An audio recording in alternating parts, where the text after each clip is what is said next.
আল্লাহ নবী দুনিয়াতে বেঁচে আছেন। কিছু ইহুদিরা এসে বললেন, মোহাম্মদ তুমি আমাদের আমাদের ইবাদত ঘরে যাবে, সেখানে তুমি 6 মাস আমাদের নামে ইবাদত করে দেবে, আর আমরা 6 মাস তোমার মসজিদে এসে তোমার আল্লাহর নামের ইবাদত করে দেব, তাহলে আমাদের সম্প্রীতি বজায় থাকবে। আল্লাহ নবী বললেন ঠিক আছে, আগামীকাল এই বিষয়টা আমি বলবো। দয়ার নবী বাড়িতে চলে গেলেন। ইহুদিরা আল্লাহ নবীর কাছে এসে বললেন, মুহাম্মদ তুমি একটাবার বলো, তুমি আমাদের ধর্মস্থানে গিয়ে 6 মাস ইবাদত করে দাও, আমরা তোমার আল্লাহর নামে 6 মাস ইবাদত করে দেব। দয়ার নবী দরজা যখন খুলে ওদের সঙ্গে কথা বলবে, আল্লাহর কোরআন জিবরিল নিয়ে এসে হাজির হয়ে গেল। কুলিয়া আইয়ুহাল কাফিরুন, হে মুহাম্মদ সাল্লাল্লাহু আলাইহি ওয়াসাল্লাম তুমি ওদেরকে বলে দাও, হে কাফেররা, লা আবুদু মা তাবুদুন, আমি যাকে মাবুদ বলে সৃষ্টিকর্তা বলে মানি, তোমরা তো তাকে মাবুদ বলে সৃষ্টিকর্তা বলে মানো না। আমি যার ইবাদত করি তোমরা তার ইবাদত করো না, আর তোমরা যাকে ইবাদত করো আমি মুহাম্মদ সাল্লাল্লাহু আলাইহি ওয়াসাল্লাম তো তাকে ইবাদত করি না। লাকুম দীনুকুম ওয়ালিয়া দিন, অত তোমার ধর্ম তোমার কাছে থাক, আমার ধর্ম আমার কাছে থাক। তোমার জ্বর হলে আমি তোমায় দেখতে যাব, তোমার মেয়ের বিবাহের প্রয়োজন হলে আমি তোমার জন্য কিছু পয়সা সাহায্য করব, কিন্তু এটা দুনিয়া সিস্টেম। কিন্তু ধর্ম জায়গায় আমি তোমাদের ধর্মের ভিতরে ঢুকতে পারবো না, আর তোমরা আমাদের ধর্মে আসতে পারবে না। এটাই ছিল আল্লাহ নবী পাকের একটা নিয়ম। তাহলে দয়ার নবীকে এই অফার দিয়েছিল, তুমি আমার ধর্মের ভিতরে এসে 6 মাস ইবাদত করে দেবে, আমি তোমার ধর্মের ভিতরে গিয়ে তোমার নামে নামাজ আল্লাহ পাকের দরবারে 6 মাস পড়ে দেব। আল্লাহর কোরআন নাজিল হয়ে গেল, মুহাম্মদ এটা চলবে না, এটা চলবে না, এটা হারাম হারাম। আজকে যদি কেউ মাথায় টুপি দিয়ে যদি বলে সম্প্রীতি বজায় রাখার জন্য ওদের প্যান্ডেলে গিয়ে আমাকে একটু বসে থাকতে হবে, নইলে সম্প্রীতি চলবে না, তাহলে আল্লাহ নবীর পক্ষে যদি আমার আল্লাহ এই অনুমতি না দেয়, তাহলে সমাজের যত হুজুর মুসল্লি গুলো ওই প্যান্ডেলে গিয়ে যারা অনুসন্ধান অফিসে টুপি মাথায় দিয়ে বসে থাকে, এদের কি আমার আল্লাহ অনুমতি দিয়েছে বলে মনে হয়? এরা হলো মুসলমান। কথা বলতে এই হলো মুসলমান। এবার ইমানদার আলাদা। চলেন আমি আপনাকে কোরআনের আয়াত দিয়ে বোঝাতে চাই, লক্ষ্য করে দেখা যায়। আমি আপনার কাছে একটাবার বলছি, তাহলে আমরা যাকে সৃষ্টিকর্তা বলে মানি, অন্য ব্যক্তিরা তাকে সৃষ্টিকর্তা বলে মানে না। আমাদের সৃষ্টিকর্তার এগেইনস্টে লক্ষ লক্ষ লক্ষ সৃষ্টিকর্তা বানিয়েছে। আজকে যদি নবীর পক্ষে যদি তাদের প্যান্ডেলে গিয়ে আল্লাহর নবী যদি যাওয়া হারাম হয়, তারা যদি আমাদের এখানে এসে আসাটা যদি শরীয়তের নিষেধাজ্ঞা জারি হয়, তাহলে আমি কি করে তাদের ওখানে বসে চুপ করে বসে থাকবো মাথায় টুপি দিয়ে? না না, এটা হতে পারে না, হতে পারে না। ধর্ম জায়গায় আর সমাজ সেবার জায়গায় আল্লাহর নবী বলেছেন, ও আমার সাহাবায়ে কেরাম জেনে রেখে দাও, পৃথিবীর শহরে নগরে অলিতে গলিতে পাড়ায় পাড়ায় গ্রামে গঞ্জে খানকা ঈদগাহ মুক্ত মসজিদ মাদ্রাসায় তাম পৃথিবীর জমিনে ইসলাম পৌঁছে যাবে, কিন্তু ওদের ভিতরে ঈমান পাওয়া যাবে না। তাহলে একজন টুপিওয়ালা সেখানে বসে আছে, একজন দাড়িওয়ালা সেখানে বসে আছে, আধার কার্ডে দেখলে মুসলমান, খাদ্য সুরক্ষার কার্ড দেখলে মুসলমান, প্যান কার্ড দেখলে মুসলমান, ড্রাইভিং লাইসেন্স দেখলে মুসলমান, ব্লু বুক দেখলে মুসলমান, ঘরে যেখানে ঘুমায় একদিকে আল্লাহর কাবা একদিকে মদিনা, এটা মুসলমান। কিন্তু রাসূল বলেছে ইল্লা ইসমুহু, তবে নামে মুসলমান, আদৌ কিন্তু ওরা বেঈমান। ও আমার ছেলেরা, আমার যুবকেরা, চলেন আমি আপনাকে বোঝাতে চাই, লক্ষ্য করে দেখা যায় আপনি এখানে তাবারক করেছেন। এই তাবারক যদি দেখা যায় জানুয়ারি মাসে 1ম তারিখে, 1 জানুয়ারি যদি বড় সাহেবের প্যান্ডেল থেকে ওই তাবারকটা বার করা হয়, একে বলা হবে বড় সাহেবের খাবার।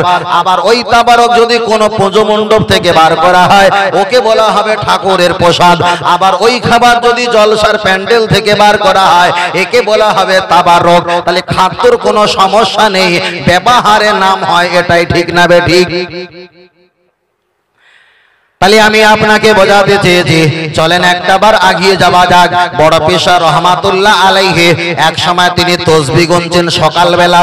একজন ছুটে এসে বললেন, ও বড় পীর রহমাতুল্লাহ আলাইহি, আমি রাতের বেলা স্বপ্ন দেখেছি আমার আব্বা জানের কবরে প্রচন্ড আযাব হয়। ঘটনাটা ভালো করে শুনবেন, ফের আমি ওই জায়গা মেকআপ করাবো, খুব ঠান্ডা করে বুঝতে হবে যাতে করে আমার আওয়াজটা বুঝতে পারেন। তার জন্য আমি মাইক ওয়ালার সঙ্গে একটু কিছু কথা বললাম, আমার কথাটা যাতে আপনার একটাও স্লিপ করে না। চলে না গিয়ে যাই। বড় পীর সাহেব হুজুর তসবিহ গুনছে, আর একটা বাচ্চা এসে বললেন, হুজুর রাতের বেলা আমি স্বপ্ন দেখলাম আমার আব্বাজির কবরে জাহান্নামের অগ্নি দাও দাও করে প্রজ্বলিত অগ্নি দাও দাও করে জ্বলে। আমি সন্তান, আমার রাতের বেলা ঘুম ভেঙে গেছে, সারা রাত কেঁদেছি, আমি কখন সকাল হবে আপনার দরবারে ছুটে আসবো। বড় পীর সাহেব হুজুর জিজ্ঞাসা করলেন, বালঘুমিও চললো না, তোমার আব্বা কি নামাজ পড়তো? হুজুর নামাজ পড়তো না। ওয়া সুবনা, তোমার আব্বা কি রোজা রাখতো? হুজুর আমার আব্বা রোজা রাখতো না। ওয়া হদ্দু না, তোমার আব্বা কি হজ করেছে? হুজুর আমার আব্বা কখনো হজ করেনি। হুজুর আমার পরে জিজ্ঞাসা করলেন, আমি আব্দুল কাদের, তোমার আব্বা কি আমার মতো আল্লাহর ওলিকে কি ভালোবাসে? না হুজুর, তোমার নাম আব্বা শুনলে কাঁচা কাঁচা ভাষা বলে, খারাপ খারাপ ভাষা বলে। বড় পীর সাহেবের চেহারাটা মলিন হয়ে যায়। তারপরে জিজ্ঞাসা করলো, বাবা তোমার আব্বার কবরে আযাব হয় এমন কি ভালো কাজ আমি খুঁজে পাইনি, তোমার আব্বার জন্য একটু দোয়া চাইবো। চট করে বললেন, হুজুর আমার আব্বা এক সময় দুপুর বেলা খানা খাচ্ছিল, আর আপনার জেলানি শহরে একটা মাদ্রাসা আছে, মাদ্রাসার ছেলেগুলো রাস্তা দিয়ে হেঁটে যাচ্ছিল, আমার আব্বা খেতে খেতে বলছিল, যাক আমাদের জীবনটা তো শেষ হয়ে গেছে, কিন্তু আব্দুল কাদের বলে যে হুজুর, তানার ওসিলায় সমাজের ছেলেগুলো একটু মানুষ হবে, এটাই আমাদের বড় আনন্দ। বড় পীর সাহেব হুজুর এই কথা শুনে বাড়ি পাঠিয়ে দিলেন। ছেলেটা বাড়ি চলে গেল। আবার রাতের বেলা স্বপ্ন দেখলেন, প্রথম রাতে যেমন কবরে আযাব হচ্ছিল, দ্বিতীয় রাতে স্বপ্ন দেখে ওনার আব্বার কবরের কোনো আযাব নেই, আল্লাহ ঠান্ডা রেখেছেন। বড় পীর সাহেব হুজুরের কাছে আবার সকালবেলা এসে বললেন, ও আল্লাহর ওলি, এমন কি তুমি দোয়া করলে? কি এমন কোরআন পড়ে দোয়া করলে? কোন সূরা পড়ে দোয়া করলে? আমার আব্বা জানের কবরে আযাব হচ্ছিল, কিন্তু পরে রাত্রে আপনার এখান থেকে চলে যাবার পর আমার আব্বা জানের কবরে কোনো আযাব নেই, আমার আল্লাহ শান্তিতে রেখেছে। বড় পীর সাহেব বললেন, বেটা চুপ করো, তোমার আব্বার নামাজ ছিল তুমি বললে না, তোমার আব্বা রোজা রেখেছিল তুমি বললে না, তোমার আব্বা হজ করেছিল তুমি বললো না, আমার আব্বা হজ করেনি। তোমার আব্বা এরকম আল্লাহওয়ালা ব্যক্তিকে কি ভালোবাসে? তুমি স্বীকার করলে না, কখনো ভালোবাসেনি। কিন্তু তোমার আব্বা মাদ্রাসার আলেম, মাদ্রাসার ছাত্র, কোরআনের পাখি মুহাম্মদ সাল্লাল্লাহু আলাইহি ওয়াসাল্লামের লেবার, ওই মাদ্রাসার তালিব ইলমকে ভালোবেসেছে। এই এতটুকু ভালোবাসার কারণে আল্লাহ পাকে দরবারে ওই ওসিলা দিয়ে দোয়া চেয়েছে, তোমার আব্বা জানের কবরে আযাব আল্লাহ মাফ করে দিয়েছে। আর একটু জোরে বলেন সুবহানাল্লাহ। এবার আমার একটাই প্রশ্ন, তাহলে একটা ব্যক্তি যদি কিছুই না থাকে, একটা তালিবুল ইলম, একটা কোরআনের হাফেজ, একটা কোরআন পড়নেওয়ালা ছাত্রকে ভালোবাসার বিনিময়ে বড় পীর রহমাতুল্লাহ আলাইহির জামানায় একটা বেনামাজি যদি কবরে শান্তি পায়, আপনি রাস্তা দিয়ে বাইক নিয়ে যাচ্ছ, আপনি রাস্তা দিয়ে হেঁটে সাইকেলে টোটোয় করে যাচ্ছ, আর তাদের পুজো মণ্ডপ দেখে বলছো কত সুন্দর পুজো মণ্ডপ করেছে। আপনি যদি জান্নাতে যাও, আর এই খারাপ কাজটা ধর্মের এগেনস্টের কাজকে ভালো বলার বিনিময় তোমাকেও এর জন্য জাহান্নামের উপভোগ করতে হবেই হবে। ওই জন্য বলেছি মুসলমান আলাদা আর ঈমানদার আলাদা। কথা বোঝাতে পারিনি?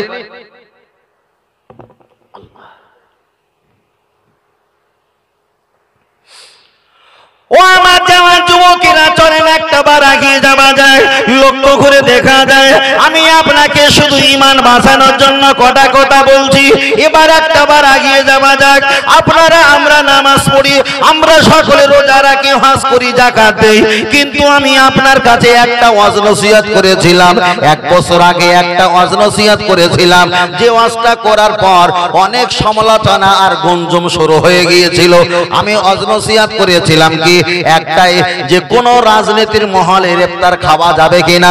আমি বলেছিলাম না না, আপনি শুধু করে ইফতার যদি বিসমিল্লাহ বলে খাও আপনার ঈমান চলে যাবে, আর যদি আপনি হারাম জিনিস বিসমিল্লাহ বলে না খাও, এমনি যদি খাও, ফতোয়া অনুযায়ী প্রতিটা লোকমায় 40 দিনের ইবাদত নষ্ট হয়ে যাবে। তাহলে বিসমিল্লাহ বলে খেলে ঈমান চলে যাবে, আর বিসমিল্লাহ না বলে যদি হারাম খাও, প্রতিটা মুঠো লোকমায় 40 দিনের ইবাদতকে আল্লাহ ধূলিসাৎ করে দেবে। পরে বলেছিলাম বেনামাজির ইফতার, বেনামাজির ইফতার খেতে পারো, তবে যারা তাকওয়া করে বেনামাজির ইফতার তারা খেতে পারবে না। তৃতীয় নাম্বার বলেছিলাম রাজনৈতিক মহলের ইফতার খাওয়া যাবে কিনা। এই প্রসঙ্গে অনেক সমালোচনা ঝড় উঠেছে, তাতে আমার যায় আসে না। আগে আমার ধর্ম, আগে আমার ধর্ম, তারপরে সমাজ। কিন্তু আমি বলেছিলাম রাজনৈতিক মহলের ইফতার খাওয়া যাবে না, যাবে না, যাবে না। তার কারণ হলো একটা, আপনি যখন নামাজ পড়েন, নামাজের সময় যখন দাঁড়িয়ে যাও নামাজের মুসাল্লায়, আর ওখানে দাঁড়িয়ে দাঁড়িয়ে একটা দোয়া পড়তে হয়, ইন্নী ওয়াজহাতু ওয়াজহিয়া লিল্লাযী ফাতারাস সামাওয়াতি ওয়াল আরদা হানিফা ওয়া মা আনা মিনাল মুশরিকিন। আমি শত শেষেরটা নিলাম, ওয়া মা আনা মিনাল মুশরিকিন। আল্লাহ আমি মুশরিক কাফিরদের অনভুক্ত নয়, আমি তাদের দলভুক্ত নয়। তাহলে একটা মুশরিক কাফির যদি ইফতার দেয়, 1 কেজি 1 বস্তা ছোলা দিয়েছে, 10 কেজি খাজুর দিয়েছে, 50 কেজি দেখা যায় শশা দিয়েছে, আপনি ইফতার খেয়েছেন আর নামাজে দাঁড়িয়ে বলছেন আমি মুশরিকদের দলভুক্ত নয়, এটাই বোঝাতে পেরেছি এই লোকটা হলো মুসলমান কিন্তু ঈমানদার নয়। ঈমানদার আলাদা, মুসলমান আলাদা।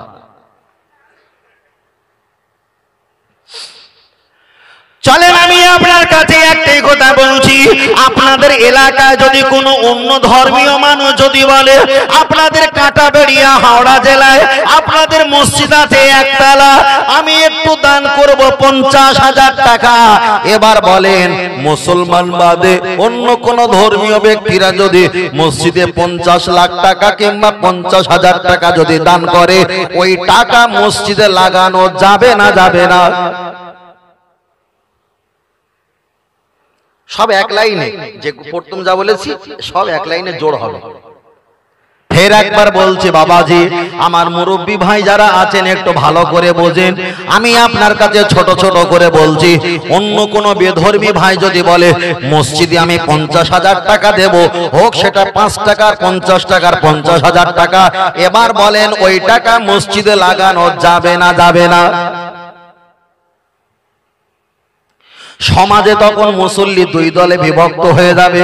বলছে টাকা দিচ্ছে তো অসুবিধা দিকে নিতে পারিস তো, আবার বলছে না না আমাদের এলাকার মসজিদ, আমরা গরিব মানুষ, বড় মানুষ, ধনী মানুষ সবাই মিলিয়ে 10 টাকা 20 টাকা দিয়ে মসজিদের আমরা উন্নতি করেছি, এর প্রতি আমাদের একটা আন্তরিক একটা ভালোবাসা, কিন্তু আমরা লক্ষ টাকা ফাও টাকা নিতে পারবো না। দুটো দলে বিভক্ত হয়ে যাবে, কিন্তু নোবা যাবে কি যাবে না একটা জায়গা তো আপনার আশা লাগবে। এখন এইটা বলার আগে একটা ঘটনা বলি, উত্তর কিন্তু আপনারাই দেবেন, আমি দেব না।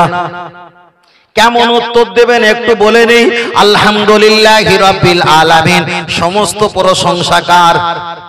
আর রহমানের রহিম, সবচাইতে মহান দয়ালু তিনি হলো কে? তাহলে আমি কোরআনের আয়াত পড়েছি আর এমন পয়েন্টে জিজ্ঞাসা করেছি, আপনারা জবাব দিতে বাধ্য হয়েছেন। ঠিক এমন পয়েন্টে নিয়ে যাব, আপনারাই জবাব দেবেন নোবা যাবে কি যাবে না। আপনাদের এখানে একটা জলসা হচ্ছে, মাশাআল্লাহ ভালো। এলাকার কোন একটা মেয়ে, পাশের এলাকার কোন একটা ছেলে, অবৈধ সম্পর্ক তৈরি হয়েছে। ছেলেটা যখন এসেছিল আপনারা ধরতে পেরে তাকে বেধড়ক মেরেছেন, ভালো করে শুনবেন। ছেলেটা কাঁদতে কাঁদতে বাড়ি চলে গেছে।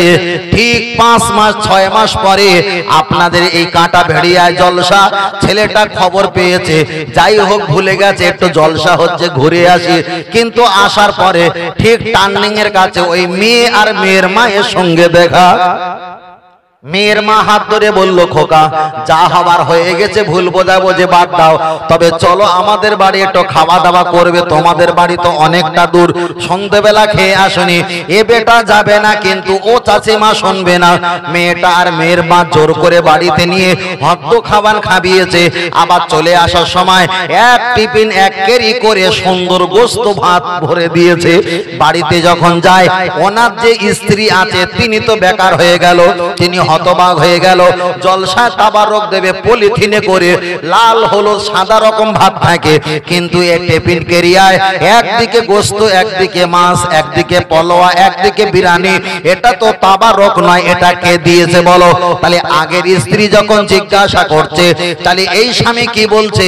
যে মেয়েটার কারণে আমার ফোনগুলো নিয়ে নিয়েছিল, আমাকে নেড়া করে দিয়ে বেধড়ক মার মেরেছিল, সেই মেয়ে আর মেয়ের মা জোর করে আমাকে খাবিয়েছে আর বাড়িতেও কিছু পার্সেল পাঠিয়েছে। আপনি এবার জবাব দিয়ে বলবেন, যে মেয়েটা ওনার স্বামী, যে মেয়েটা ওনার স্ত্রী, উনি যদি সত্যকারে মানবিকী হয়, উনি যদি সত্যকারে বেরেনওয়ালা হয়, উনি চিন্তা করছে যে মেয়ে আর মেয়ের মায়ের কারণে আমার স্বামীটা হাতছাড়া হয়ে যাচ্ছিল, আমার সংসারটা ধূলিসাৎ হয়ে যাচ্ছিল, তার বাড়ির গোস্ত পলোয়া ওই মেয়েটা খাবে না, খাবে না?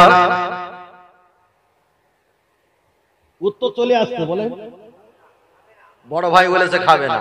সকলের কম বেশি মত হলো, এর পরের পাল্টা জবাব। ও আমার সোনা মানিকের, আমি আপনাকে বোঝাতে চেয়েছি, তাহলে একটা মেয়ে যদি বলে আমার ওই মেয়েটার কারণে, ওই মেয়ের কারণে আমার স্বামীটা হাতছাড়া হয়ে যাচ্ছিল, আমার স্বামীর কারণে আর মেয়েটার কারণে আমার সংসারটা ধূলিসাৎ হয়ে যাচ্ছিল, সত্যকারে যদি বুদ্ধিবতী মেয়ে হয়, কখনো ওই বাড়ির সামানপত্র বাড়ি তো তোলার কথা, মুখ তো দোবার কথা, ভিটের বাইরে যত লম্বা খাল আছে সেখানে টিফিন সহ ফিকে দেবে, টিফিন সহ কেটলি সহ ফেলে দেবে, কখনো খাবে না। এবার বলেন আমার আল্লাহ কয়জন? একজন। কেউ যদি বলে তোমাদের মসজিদে, তোমাদের ঘরে, আল্লাহর ঘরে আমি 50,000 টাকা দেব, তাদের আল্লাহ কয়জন? 33 থেকে 36 কোটি। 33 থেকে 36 কোটি। এখন তারা যে আমার আল্লাহর ঘরে মাল দেবে, টাকা পয়সা দেবে, ওরা তো আমার আল্লাহর দলে যত বান্দা আছে এদেরকে উপরে অত্যাচার করে, জুলুম করে। আমার আল্লাহর ঘর তারা তো নিজে হাতে ভাঙাভাঙি করে, ধূলিসাৎ করে দেয় দরজার গাড়ি দিয়ে। আর সেই টাকা পয়সা আল্লাহর ঘরে যদি দেয়, আল্লাহ বলবে হারে বান্দা, তোমরা তো আমার এগনেস্টে, তোমরা তো আমার বান্দার এগনেস্টে, আমার এগনেস্টে লক্ষ লক্ষ তোমরা দেবদেবী বানিয়েছো, কিন্তু তোমাদের টাকা নিয়ে আমি আল্লাহ কি করে খুশি হব? তাহলে একটা মেয়ের কারণে আর একটা মেয়ের সংসার ধূলিসাৎ হচ্ছিল, তার জন্য যদি টিফিন কেরিয়ার টান মেরে ফেলে দেয়, একটা আমার আল্লাহ আছে আর আমার আল্লাহ আছে, আর নকল সৃষ্টিকর্তার কারণে আসল আল্লাহর প্রতি জুলুম আর অত্যাচার হয়েছে, আমার আল্লাহ ওই টাকার কেরিয়া তো টান মেরে ফেলে দেবে, ওটা কখনো কবুল হতে পারে না। তাই আমি আপনাকে বলেছি, নবী আমার হাদিস শরীফে বললেন, মান বানালিল্লাহি মসজিদান বানাল্লাহু লাহু বাইতান ফিল জান্নাহ।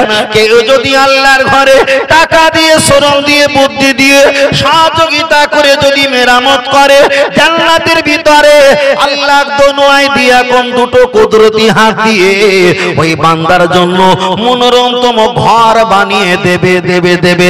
তবে ইসলাম ব্যতীত পৃথিবীর কোন বেঈমানের টাকা মসজিদে লাগানো জায়েজ হবে না। আল্লাহ আল্লাহ। চলেন আমি আপনাকে বোঝাতে চেয়েছি, তাহলে ইসলাম ব্যতীত অন্য কোন ব্যক্তির টাকা মসজিদে লাগানো যাবে না।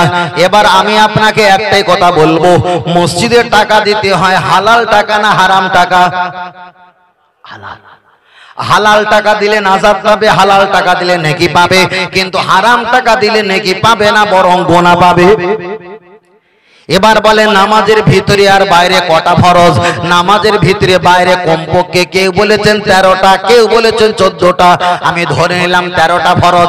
তার ভিতরে একটা ফরজ হলো আপনি যে জায়গায় নামাজ পড়বেন ওই জায়গাটা পাক আর পবিত্র হতে হবে। তাহলে কেউ যদি বেধর্মী ওয়ালা টাকা দেয় তার টাকা হলো নাপাক। আল্লাহ নবী হাদিস শরীফে বলেছেন, আল্লাহ নবী হাদিস শরীফে বলেছেন, ওই দেখা যায় যত মুশরিক আছে কুল্লু মুশকিরিন নাজাসুন, যত মুশরিক কাফের আছে সবকটা নাপাক, সবকটা নাপাক। ওদের অর্থ গুণ নাপাক, নাপাকের অর্থ হলো হারাম, হারাম। তাহলে তারা যদি অর্থ দেয় আপনি ওই অর্থটা মসজিদে লাগাবেন। নামাজের ভিতরে বাইরে 13টা ফরজ, তার ভিতরে একটা ফরজ হলো জায়গা ফরজ। কিন্তু ওই টাকা যদি লাগানো হয় জায়গাটা নাপাক হবে, জায়গাটা অপবিত্র হবে, আপনার কিন্তু নামাজ হবে না, হবে না। পৃথিবীর জমিনে আপনাকে বলবে বালঘমিয়ে সল্লো না, বড় নামাজি, কিন্তু আল্লাহর খাতায় কোনো নামাজি বলে লেখা থাকবে না। আগের কথা খেয়াল এসছে, আমরা নামাজ পড়তে পারিনি, এটা আমাদের দুর্বলতা, এটা আমাদের গুনাহ। কিন্তু আল্লাহর প্রতি, নবীর প্রতি ভালোবাসা, ঈমানের প্রতি বিশ্বাস রেখেছি, একদিন না একদিন নাজাত পাবো, এটাই আমাদের বিশ্বাস। কিন্তু হারাম টাকা নিয়ে কখনো আমরা মসজিদে লাগাতে পারবো না, পারবো না।